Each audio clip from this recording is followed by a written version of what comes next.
ما شاء الله لا حول ولا قوة إلا بالله العلي العظيم. أعوذ بالله من الشيطان الرجيم. بسم الله الرحمن الرحيم. الحمد لله رب العالمين بارئ الخلائق أجمعين،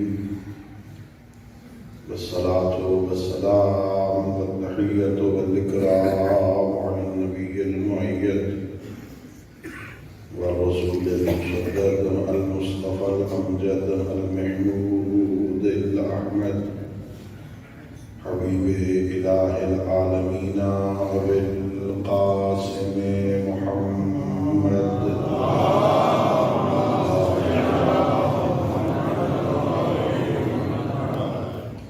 وعلى أهل بيته الطيبين الطاهرين المعصومين الغر الميامين الذين قال الله تعالى في شأنهم: إنما يريد الله ليذهب عنكم الرجس أهل البيت ويطهركم تطهيرا.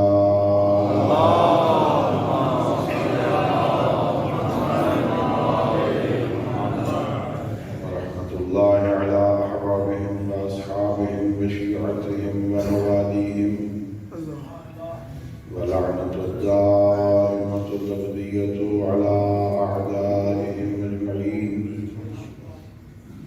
أما بعد، فقد قال الله تبارك وتعالى في كتابه المجيد وفرقانه الحميد، وهو أصدق الصادقين وقوله الحق. بسم الله الرحمن الرحيم. إنا أعطيناك الكوثر فصل لربك وانحر إن شانئك هو الأبتر. صلى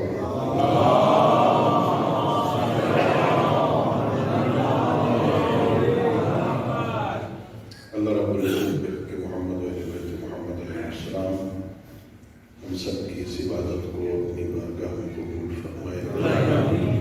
خالق لم یزل ولا یزال بحق ائمہ اہل بیت علیہم الصلوۃ والسلام اس مجلس کو، اس ذکر کو، ہماری ہم سب کے مرحومین تمام شہدائے ملت اور بالاخص اس مجلس کا اہتمام کرنے والے مومنین کے مرحومین کی بخشش کا ذریعہ قرار دے. اللہ رب العزت کے حق ائمہ خدا علیہ الصلوۃ والسلام ہم سب کو اپنے معصوم ہادیوں کی سیرت طیبہ کو سمجھنے، اس پر عمل کرنے کی توفیق عطا فرمائے. ان دعاؤں اور اس عظیم عبادت کی قبولیت کے لیے مل کے بآواز بلند صلوات.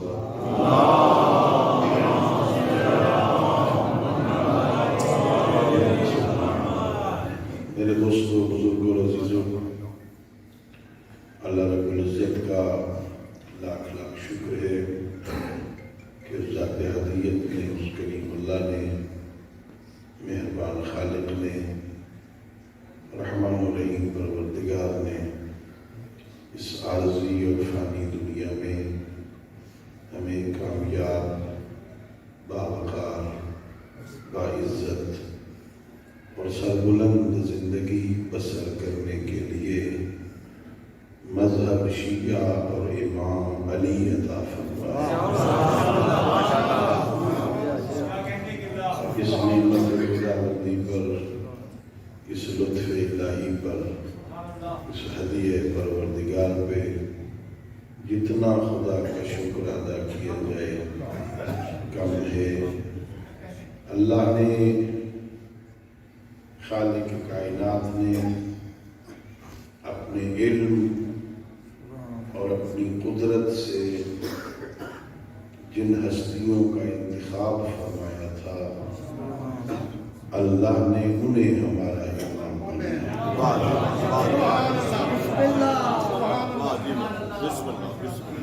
اللہ رب العزت انسانوں کے ماضی کو بھی جانتا ہے، حال کو بھی جانتا ہے، استقبال اور مستقبل کو بھی جانتا ہے، ظاہر کو بھی جانتا ہے، باطن کو بھی جانتا ہے۔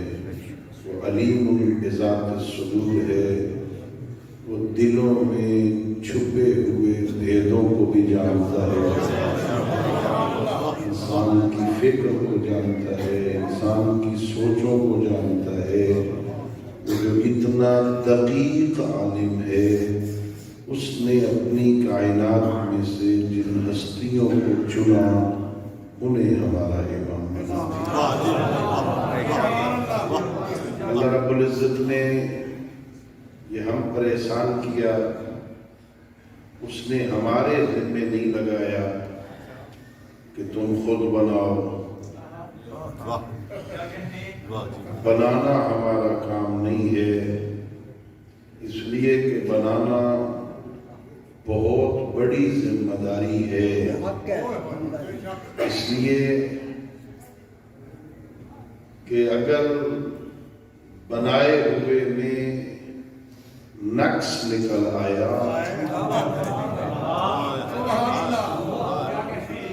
قصور بننے والے کا نہیں، بنانے والے کا ہوگا۔ اور آج کل بڑے بڑے جلسوں میں لاشعور میں لوگ میرے مذہب کے اس نظریے کو قبول کر رہے ہیں، اشکال بننے والے پہ نہیں ہو رہا،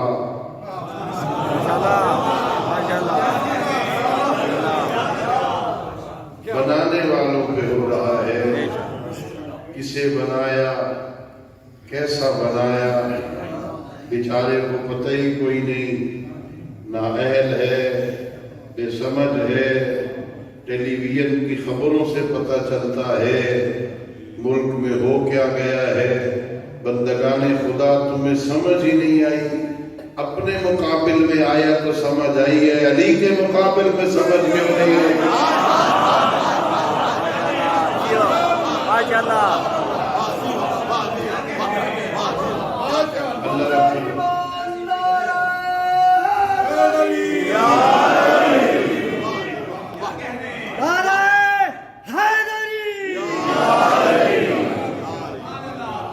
اللہ رب العزت نے بنانے کا کام بندوں کے ذمے نہیں لگایا۔ قرآن مجید تدبر سے پڑھا کرو، غور سے پڑھا کرو، سمجھ کے پڑھا کرو، یہ مردے بخشوانے والی کتاب نہیں۔ اگرچہ اس کلام کا معجزہ ہے، پڑھ کے مردے کے لیے بھی بھیجو تو بخشا جاتا ہے، ثواب پہنچتا ہے اسے۔ یہ مردے بخشوانے کے لیے اللہ نے نہیں بھیجی تھی، یہ مومنین اور متقین کی ہدایت کے لیے آئی۔ قرآن میں تدبر کرو، قرآن میں غور کرو، قرآن میں فکر کرو، سمجھ کے پڑھو اللہ مجھ سے کہتا کیا ہے۔ قرآن مجید میں ایک مقام پر بھی اللہ نے بندوں کو اپنا پیشوا بنانے کا حکم نہیں دیا۔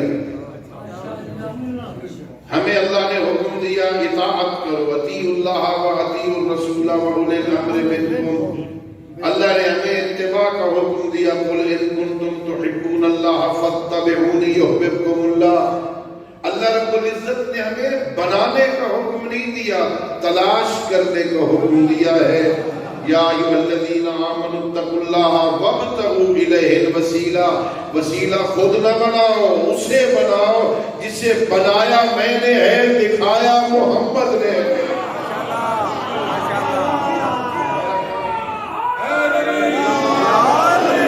ہمارا کام تلاش کرنا ہے۔ نعرہ تکبیر، نعرہ رسالت، نعرہ حیدری۔ اللہ نے ہم پہ لطف کیا ہے، اللہ نے مہربانی کی ہے، اللہ نے ہمیں معصوم رہبر عطا کی۔ یہ بہت بڑا اعزاز ہے مکتب اہل بیت، کسی اور مکتب کا یہ اعزاز نہیں ہے، یہ صرف مذہب تشیع میں عقیدہ ہے کہ اللہ نے ہمیں معصوم امام عطا فرمایا۔ معصوم اور عادل میں فرق ہوتا ہے، عادل بھی گناہ نہیں کرتا، معصوم بھی گناہ نہیں کرتا۔ عدالت میں اور عصمت میں فرق ہے۔ اتنا پاکیزہ ہے مکتب آل محمد، یہ جس کے پیچھے نماز پڑھنی ہوتی ہے نا، یہ 5-7 منٹ پڑھتے ہو نا، 2-3 بندے سے آواز آئی، میں نہیں کہہ رہا پڑھو، میں تو پوچھ رہا ہوں پڑھتے ہو نا، عید کی تو پڑھتے ہو،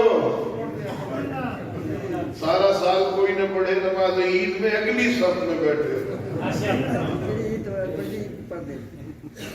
یہ جو آگے کھڑا ہو کے نماز پڑھا رہا ہوتا ہے نا، فقہ جعفریہ میں اس کے لیے عادل ہونا شرط ہے،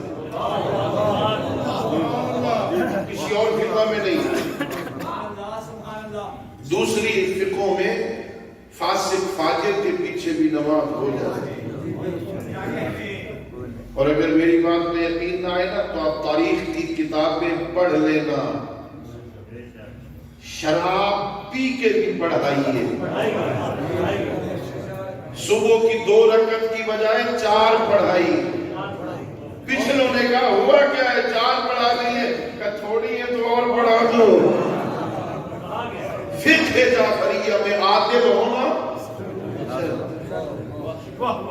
توجہ چاہوں گا میں، عدالت ملکۃ یقتدر بہا علی ترک المعاصی، عدالت ملکہ ہوتا ہے، پریکٹس سے تجربے سے حاصل ہو جاتا ہے، محنت کر کے بندہ عادل بن جاتا ہے۔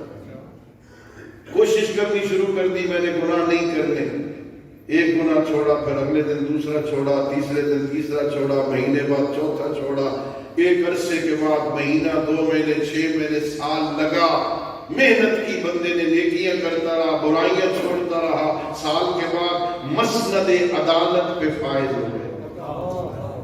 محنت کر کے بندہ عادل بن جاتا ہے، محنت کر کے معصوم نہیں بن سکتا۔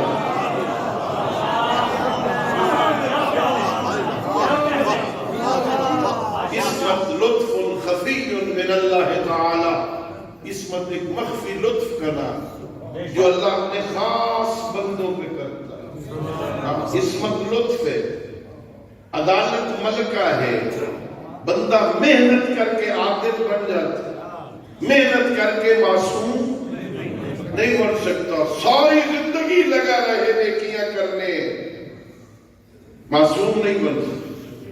معصوم کتنے ہیں؟ ہاں، سارے نبی معصوم ہیں، 1,24,000 نبی معصوم ہیں۔ پھر پیغمبر گرامی اسلام سے لے کر ہمارے 12ویں تاجدار ولایت تک ہمارے پاس 14 معصوم ہیں۔ یہ 15 کیوں نہیں ہو گئے؟ 16 کیوں نہیں ہو گئے؟ یہ 13 کیوں نہیں ہو گئے؟ یہ 14 میں منحصر ہونا اس بات کی دلیل ہے یہ معصوم خود نہیں بنتا، لوگوں کے بنانے سے نہیں بنتا، خود بنتا ہوتا تعداد بڑھ جاتی، 14 میں محدود ہو جانا بتاتا ہے وہ بنتا ہے جسے اللہ بنائے۔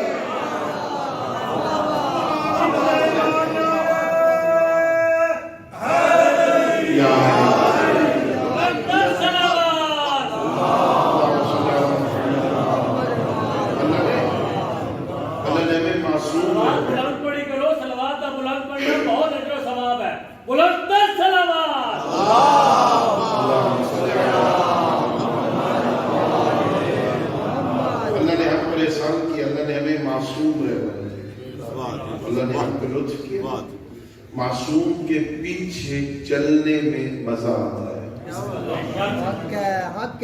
گناہگار کے پیچھے، خطاکار کے پیچھے چلنے میں لطف نہیں آتا، پتنی کہیں خود غلطی نہ کر لے، جس کے پیچھے ہم لگے ہوئے ہیں کہیں راستہ بھٹک نہ جائے، اس کو پتہ ہی نہیں، گناہگار تو ہے نا، خطاکار تو ہے نا، ہو سکتا ہے خود غلطی کر لے، ہمیں کہ یہ کام نہیں کرنا خود کر لے۔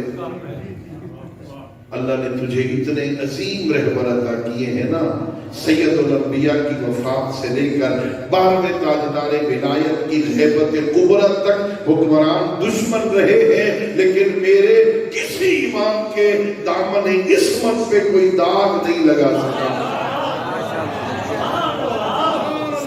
ایک دشمنی کی ہے، جنگیں کی ہے، جیلوں میں ڈالا، پس دیواریں زندان لے گئے، پابند سلاسل کیا، زہر دیا، شہید کیا، تلواروں سے، زہر سے دشمنی ضرور کی ہے، لیکن کوئی ایک بندہ بھی میرے امام کے کردار پر حرف نہیں بلا سکا۔ یہ غلطی ہے، اس لیے ہم ایسا کر رہے ہیں۔ یہ ہے عصمت مکتب آل محمد۔ اللہ نے امام ایسے عطا فرمائے، امام اللہ نے ایسے عطا فرمائے جنہوں نے کبھی بھی اللہ کی نافرمانی نہیں کی۔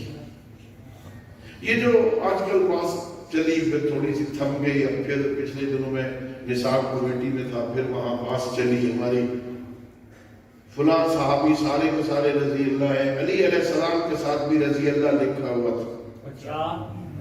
میں نے کہا خدا کے بندو، اگر ہمارا علیہ السلام نہیں مانتے، وہ کرم اللہ وجہہ ہی رہنے دو۔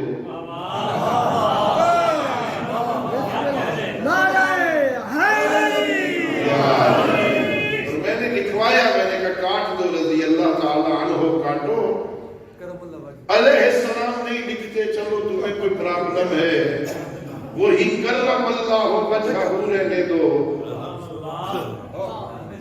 کہا اس کی وجہ کیا ہے؟ میں نے کہا یہیں سے پتہ چلتا ہے رضی اللہ میں اور اس میں فرق کیا ہے۔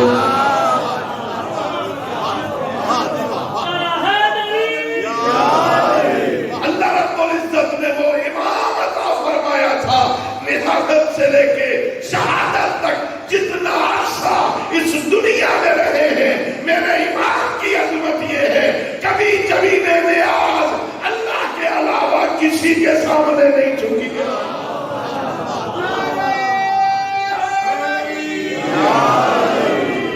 کسی بت کو سجدہ نہیں کیا۔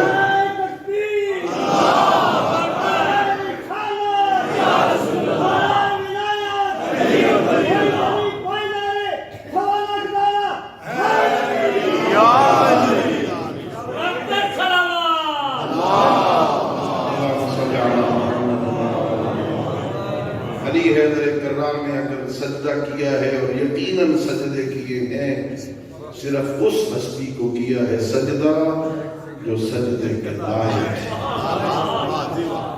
کمال معرفت بندگی ہے۔ علی حیدر کرار میں سجدے بھی کرتے ہیں، ایک شب و روز میں 1000 رکعت نماز ادا کرتے ہیں، 2000 سجدے دیتے ہیں۔ اتنے سجدے دے کے پھر کہتے ہیں اللہم ما عبدتک حق عبادتک، اور میرے کریم اللہ، علی تیری عبادت کا حق ادا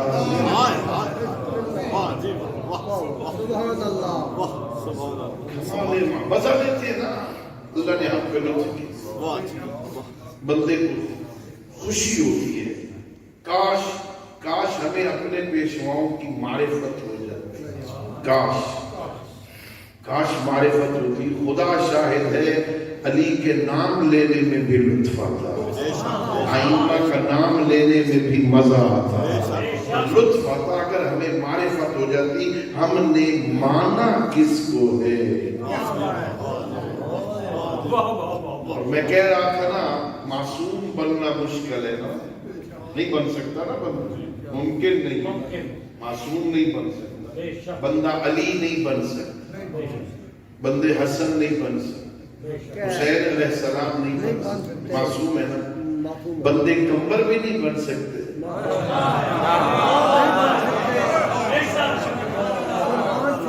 میسم بھی نہیں بن سکتے، سلیمان بھی نہیں بن سکتے، ابو ذر بھی نہیں بن سکتے۔ جنہیں معرفت ہو گئی نا وہ ان منزلوں پہ فائز ہوئے. کوئی منا اہل البیت بنا, کوئی ابو ذر بن گیا, کوئی میثم بن گیا, ہاں کوئی اس منزلوں پہ پہنچے. پھر انہیں علی کا کہلوانے میں بھی مزہ آتا.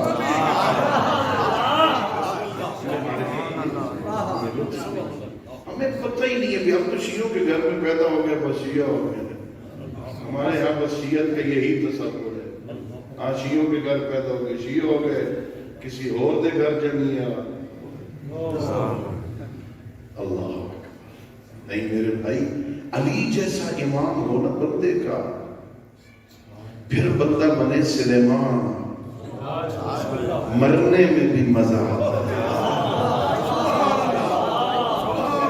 زندگی تو زندگی ہے نا.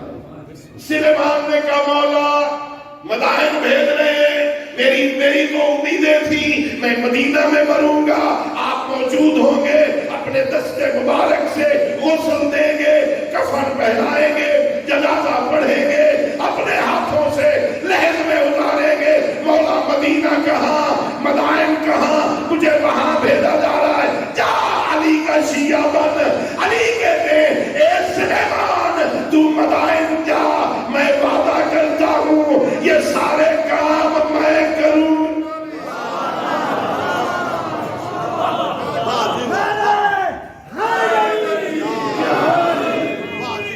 کیا خیال ہے سلیمان کے جنازے پر مولا علی آ سکتے ہیں؟ اس کے بعد پابندی لگ گئی, میرے جنازے پہ نہیں آ سکتے. شرط ہے نا میں سلیمان تو بنوں.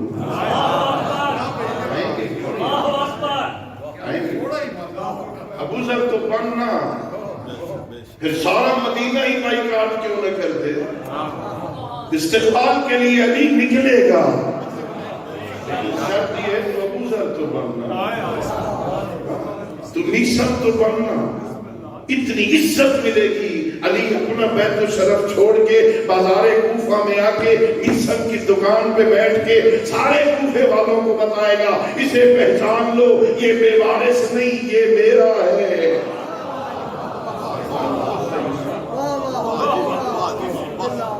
معصوم نہیں بن سکتے, سلیمان تو بن سکتے ہیں نا, ابو ذر تو بن سکتے ہیں نا, میثم تو بن سکتے ہیں نا, قمبر تو بن سکتے ہیں نا. ہم نے کبھی کوشش ہی نہیں کی. ہم نے کہا بس ٹھیک ہے وہ رہے ہم یہ رہے, بس قیامت والے دن لالچی ہے, لالچ کے لیے مانا ہے اہل بیت کو. جنت میں قیامت والے دن سفارش کریں گے, بخشوا لیں گے, جنت کے مالک ہیں نا, بخشوا دیں گے, سفارش کر دیں گے. ہم جو دنیا میں ان کا نام لیتے رہے. نہیں بھائی ایسا نہیں, لالچ میں نہ مان. علی کو اس لیے مان کہ علی اس لائق ہے اسے امام مانا جائے. امام کے جتنے شرائط ہیں نا بدرجہ اتم علی اور اولاد علی میں موجود. خدا کی قسم علی کے ہوتے ہوئے کوئی اس لائق ہی نہیں ہے کہ اسے امام مانا جائے. اور یہ میرے امام نے خود کہا تھا, نہج البلاغہ ہے, نہج البلاغہ خطبہ پڑھ لینا. 40 پیغمبر گرامی اسلام کی رحلت کے بعد 11 ہجری سے لے کے 35-36 ہجری تک ادھر ادھر خلافت دھکے کھاتی ہوئی. جب علی کے دروازے پہ آئی ہے نا, لوگوں نے کہا یا علی ہاتھ نکالو ہم بیعت کرنا چاہتے ہیں. میرے امام نے کہا تھا لوگوں 25 سال پہلے مجھ میں کون سا نقص تھا, اب کون سا کمال پیدا ہو گیا میرے ہوتے ہوئے. اور خطبہ ہے نہج البلاغہ کا تیسرا خطبہ. میرے امام نے کہا فلاں ابن فلاں نے زبردستی خلافت کا لباس پہنا, اسے پورا آتا ہی نہیں تھا. صلوات پڑھ لیجیے امام.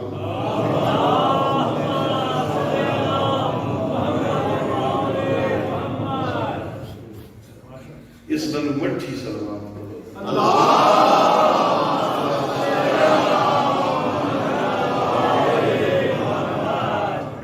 اللہ نے ہم پر احسان کیا, اللہ نے مجھے علی جیسا امام دیا. اور اللہ نے جو امام دیا ہے نا، ناراض نہ ہو تو صرف نام کی تسبیح پڑھنے کے لیے نہیں دیا ہے. یا علی یا علی یا علی یا علی یا علی یا علی کرتے رہو.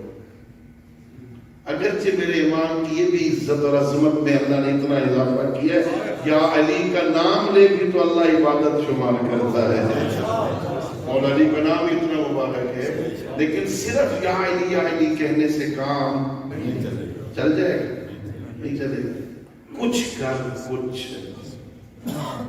تھوڑی سی کوشش، صبح اٹھنے کی کوشش تو کرنا. جب سارے سوئے ہوئے ہونا، علی کا نوکر سجدے میں ہو،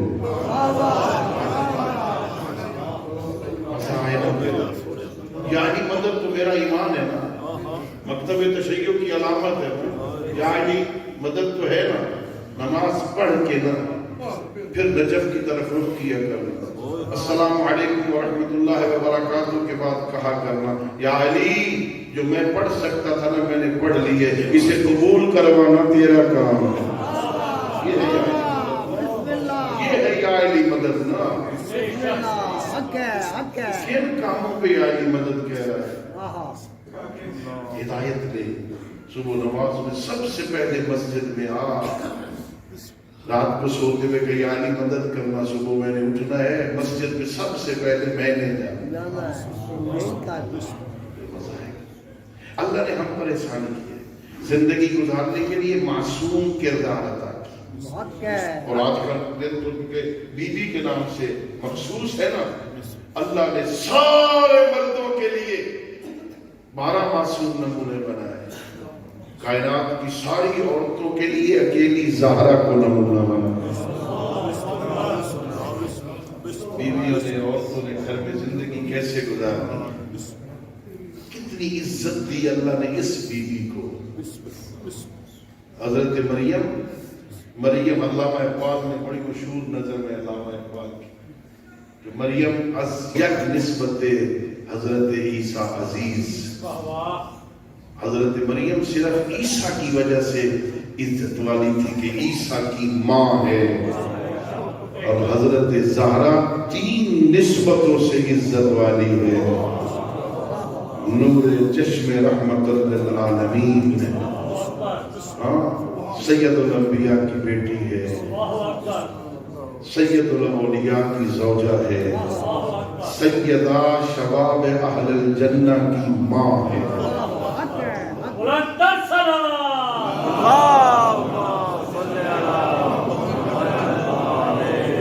بیٹی ہے رحمت للعالمین کی.